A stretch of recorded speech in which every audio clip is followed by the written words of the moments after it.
ప్రొద్దుటూరు మండల పరిధిలోని గోపవరం పంచాయతీ ఉప్పాగు గ్రామంలో ప్రభుత్వం ఏర్పాటు చేసిన ఎస్సీ బాలుర వసతి గృహంలో వసతులు లోపించాయని ఆరోపిస్తూ ఆల్ ఇండియా స్టూడెంట్ ఫెడరేషన్ నాయకులు బట్టల పీటర్ బుధవారం రాత్రి ఎస్సీ బాలుర హాస్టల్ వద్దకు చేరుకొని హాస్టల్ నందు గల వస్తువులను విద్యార్థుల వద్ద నుండి తెలుసుకుంటుండగా హాస్టల్ వార్డెన్ విద్యార్థి సంఘాల నాయకులను వారించే ప్రయత్నం చేశారు. ఈ సందర్భంగా పీటర్ మాట్లాడుతూ జూలై నెల ముగుస్తున్న నేపథ్యంలో ఇక్కడ ఎస్సీ బాలుర హాస్టల్కు ప్రభుత్వం అందించిన బియ్యాన్ని అక్రమంగా అమ్ముకునే ప్రయత్నం వార్డెన్ చేస్తున్నాడని, దీనిపై వెంటనే సంబంధిత డీడీ అలాగే సాంఘిక సంక్షేమ హాస్టల్ డైరెక్టర్ సంబంధిత ఉన్నతాధికారులు తక్షణం తగు చర్యలు తీసుకుని వార్డెన్ చేస్తున్న అక్రమ దోపిడీని నివారించాలని వారు డిమాండ్ చేశారు.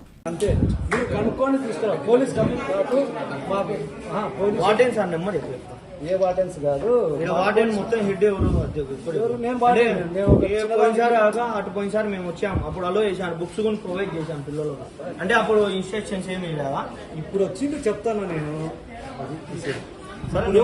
పోలీసు వాళ్ళు కూడా వికెటింగ్ పెట్టారు నడింపల్లిలో. మొన్న వాళ్ళు వచ్చింటే ఎవరు ముందు వచ్చినారు.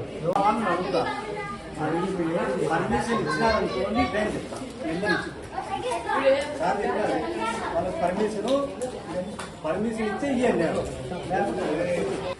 ఇది ఊరుపేట అండి, పొద్దునూరు ఉప్పాగు రోడ్ లో ఉంది. ఎంతైనా దోచుకోవచ్చు, మేము ఎంతైనా తినొచ్చు అని ఉన్నారు అంతే.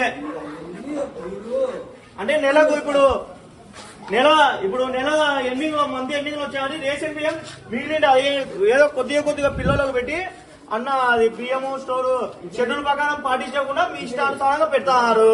నా పేరు పీటర్, పట్టణ కార్యదర్శిని. ఇవాళ ప్రత్యేకంగా మనం చూసుకుంటే పొద్దుటూరు నగరంలో వార్డెన్ అసలు వాటిని ఎంత దారుణంగా ఉన్నానంటే నెల ఆఖరి రోజు వచ్చింది కాబట్టి రేషన్ బియ్యం ఎవరికంటే వాళ్ళకి అమ్ముకుంటారు కాబట్టి వెంటనే ఉన్నత అధికారులు దీనిపైన పూర్తిగా దృష్టి పెట్టాలని అఖిల భారత విద్యార్థి సమాఖ్య మేము హెచ్చరిస్తున్నాం. తక్షణమే దీనిపైన చర్యలు తీసుకోవాలని, ఎవరైతే వాటిని అతను వెంటనే ప్రశ్నించి మీరు అడగాలని అఖిల భారత విద్యార్థి సమాఖ్య మేము అడుగుతాం. ఇవాళ ఏదేదో మాట్లాడుతాం, మళ్ళీ కేసులు పెడతానంట మా మీదనే.